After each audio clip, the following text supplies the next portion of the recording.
কি করছো তুমি? হ্যাঁ, এই যে আজকে সরস্বতী পুজো, তাই জন্য ছোটবেলা থেকে তো মাখতাম, মা মাখিয়ে দিত। আর একটা কথা শুনে, এটা কিন্তু আমার মনে ছিল না, এই বড় বয়সের পর থেকে আমি আর এইগুলো মাখতাম না তেমন। কিন্তু বিয়ের পর থেকে ও প্রতি বছর এই হলুদ নিয়ে আসে। ও হলো ঠাকুর মশাই, ও সমস্ত সংসারের নিয়ম কানুন সমস্ত কিছু জানে। আর ওর নামও আছে ঠাকুর মশাই বলে। ও সমস্ত কিছু জানে। তা ওই হলুদটা নিয়ে এসছে, বলে এটা না তুমি মাখো, নাহলে কিন্তু আমার এত করে চান হয়ে যায়। একটু আসতে দেরি হয়েছে, বাজারঘাট করে আসতে হয়েছে রেস্টুরেন্টে।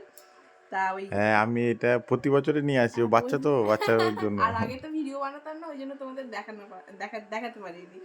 আর এখন বানাই বলে তাই জন্য তোমাদের দেখাচ্ছি। প্রতি বছর নিয়ে আসি এরকম একটা বড় হলুদ নিয়ে এসে এই কুচি করে নিয়েছি। এর মধ্যে একটু সর্ষের তেল দেবো, দিয়ে আমি একটু মাখবো, ও একটু মাখবে।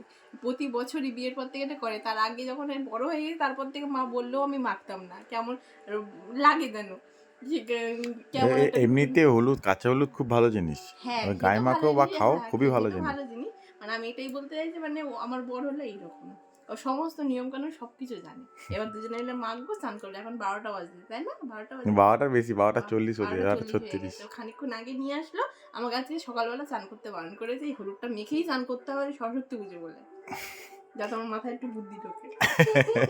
এটা পারফেক্ট বলেছো। শোনা, টাটা।